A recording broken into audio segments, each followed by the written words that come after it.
Assalamu alaikum. Oh, fine, Khouya Hussein. À l'aise ou quoi? Philippe, qu'est-ce que cette entrée? Pas de salam alaikum, pas de bonjour, pas de buenos dias, rien du tout. Mais tu vas bien?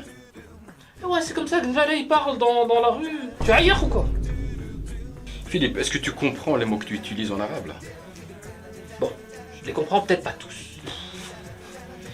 Bon, je pense que c'est l'occasion de parler de la langue arabe. Ok. Mais s'il te plaît, retire-moi ça, s'il te plaît.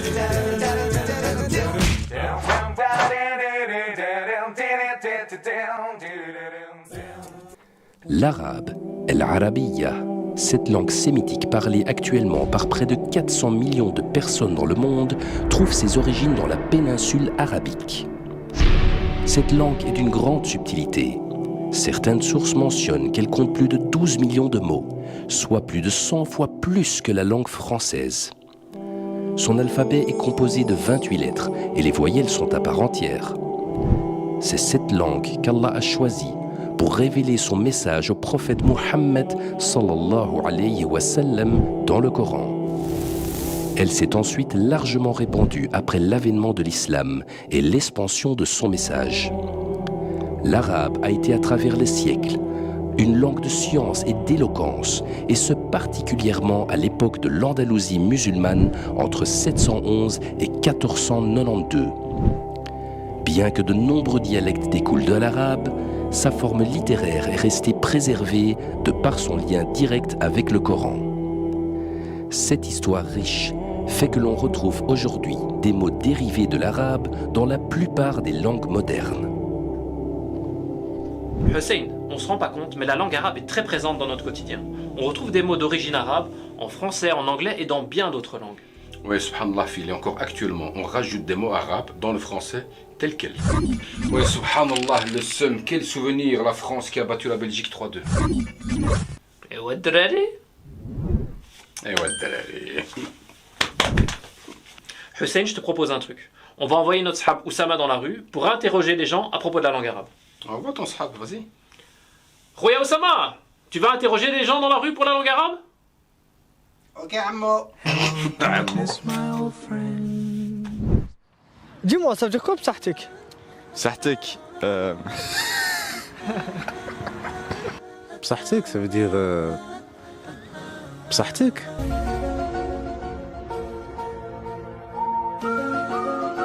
بصحة المهم bien pour toi, c'est bien fait pour toi. C'est comme si on disait félicitations en quelque sorte. Quelqu'un va recevoir quelque chose et tout, tu vas lui souhaiter le bonheur, tu vois. Dis-moi, ça veut dire quoi دراري؟ Dréré, c'est les gars en fait. دراري, c'est des enfants. Ça veut dire quoi فين؟ Fein, ça veut dire Ouais, ça va. Allez. Fein, زعما bonjour. Fayen, ça veut dire t'es où? Et quand tu dis فين bien ou quoi, ça veut dire quoi? Ah ouais, ça veut rien dire, ça le problème, wallah. Ça veut dire quoi قصار؟ قصار. T'as قصار en mode traîner quelque part. قصار, c'est... On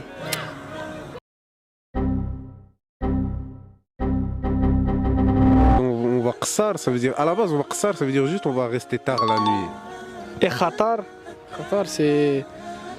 chouette... En gros, ça dépend. Khatar en réalité ça veut dire dangereux. Puis si je te dis maintenant الخول. الخول. Ouais. راسكول.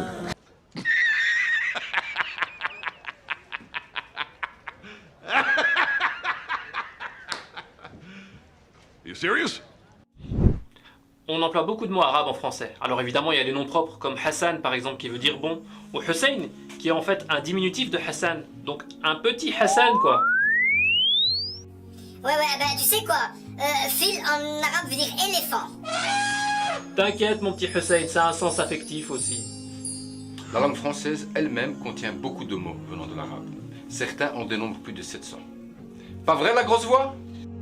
Oui, si vous sirotez une orangeade ou un café sans sucre, que vous allez ensuite au magasin d'en face acheter des aubergines, des abricots et des épinards, et que vous en profitez sur le retour pour acheter une jupe en coton pour madame, vous avez déjà utilisé plus de 10 mots dérivés de l'arabe. Franchement, Phil, pour nous qui parlons français, la prononciation de certaines lettres arabes, quand même compliqué, hein. Ne m'en parle pas, Hussein. Alif, ba, ta, tha, jim, ha, ha, ha, ha, ha. Phil, Ah, tu viens de loin, toi? alhamdoulilah, Hussein, la prononciation, ça vient avec la pratique. En effet, en arabe, il existe des lettres et des sons qu'on n'utilise pas en français, comme le dad, le kha, l'a, le ta, le qaf, etc., etc. Donc c'est des lettres qui sont prononcées tantôt par la gorge ou encore par la langue, mais dans des positions inhabituelles. Par exemple, Phil, tu sais prononcer le mot khaza'a? Khaza'a. C'est bien, Philippe, mashallah. Tu sais quoi, Phil? Il y a beaucoup de musulmans qui désirent vraiment apprendre l'arabe afin de comprendre le Coran. Est-ce que tu connaîtrais pas des bonnes méthodes faciles pour apprendre cette langue-là? Écoute, Hussein, ce que je vais te proposer, c'est qu'on aille visiter un professeur qualifié. Mais il y a une trotte. Bismillah, je suis prêt. T'es prêt? Ah oui, Bismillah. on y va.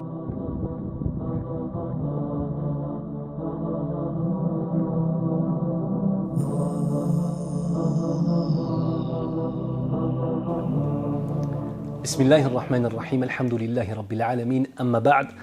Aujourd'hui, les frères, nous allons voir un élément très important de la langue arabe qui est Al-Jumlatul Ismiya, c'est-à-dire la phrase nominale. Répétez ce que je viens de dire pour voir.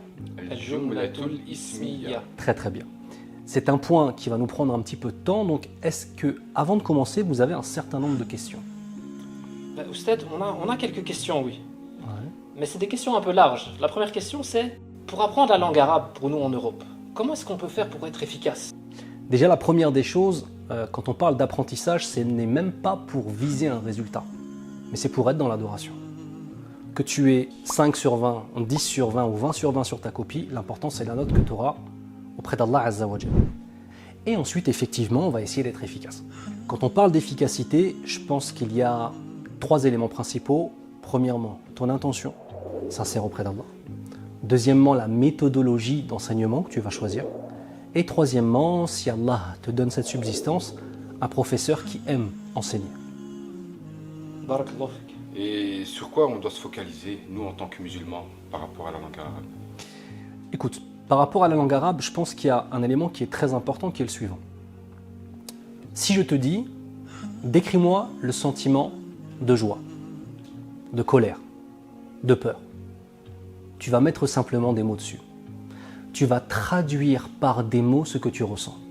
La problématique avec le contact qu'on aura avec le Coran al-Karim lorsqu'on est face à une traduction, c'est qu'en fait, entre nous et le ressenti du Coran, on va avoir la traduction.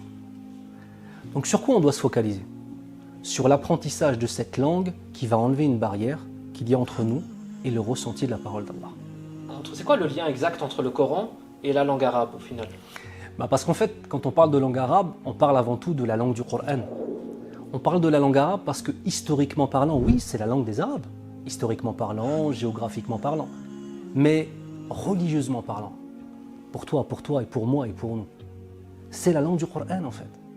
C'est-à-dire qu'Allah Azza wa Jalla a décidé de s'exprimer lui-même pour le dernier message pour l'humanité tout entière en langue arabe. Donc le lien entre l'islam, ma foi, ma spiritualité d'une part et le Coran d'autre part, c'est un lien qui est instinctif. Et comme le Coran est vivant, il nous faut une langue qui soit vivante. Et il nous faut un apprentissage qui soit vivant, Inch'Allah. Ah d'accord. Donc est-ce que lorsque j'apprends l'arabe, est-ce que je suis en adoration? Alors, tout dépendra de l'intention que tu auras en fait. Avec mon intention, je peux tout transformer en hasanat en fait. Et avec cette intention et la pureté qu'il y aura derrière cette intention, je peux obtenir des poids de hasanat qui sont extraordinaires. Rappelez-vous d'une chose, les hasanat ne se comptent pas, elles se pèsent. C'est très important ça. Ça signifie que le but c'est pas forcément de faire le plus. Le but c'est de le faire avec la meilleure des qualités. Et je reviens sur ce que j'ai dit tout à l'heure. La meilleure des qualités, elle est motivée par l'intention. J'adore mon Seigneur et je me rapproche de lui à travers l'apprentissage. En quelque sorte, Allah il a protégé la langue arabe aussi, avec le Coran au final. En fait, regarde, la langue arabe est une langue extrêmement vivante. Elle a toujours été en évolution. Et quand elle est arrivée à son paroxysme, Allah a descendu le Coran et le Coran a cristallisé la langue arabe. C'est-à-dire que la langue arabe, depuis 1400 ans, elle n'évolue plus. Bien sûr, l'arabe moderne, etc., oui, il évolue parce qu'il y a des néologismes, des nouveaux mots, etc. Mais sinon, la base de la langue, le système grammatical, le système morphologique n'évolue plus depuis 1400 ans. Mais pourquoi en fait? Parce qu'il est arrivé à son paroxysme, au niveau de la perfection, puisqu'Allah a cristallisé l'évolution de la langue arabe à travers la révélation du Coran. Et donc moi, quand je voyage dans le monde, je parle en quelle langue? Je parle en arabe littéraire. Je rencontre des gens du Soudan, je rencontre des gens d'Indonésie, je rencontre des gens du Bangladesh, je rencontre des gens du monde entier. Et je parle avec l'arabe qui a été révélé à l'époque du prophète sallallahu alayhi wa sallam. C'est notre langue internationale. Tu vois Philippe, on a toujours cru que c'était l'anglais. Bon, on s'y met. Inch'Allah. Bismillah. ما رأيك في هذا الدرس؟ سبحان الله أخي، كان الدرس اليوم صعبا جدا، ما فهمت شيء. سبحان الله كذلك ما فهمت، ولكن بالصبر نتعلم. إن شاء الله. بسم الله.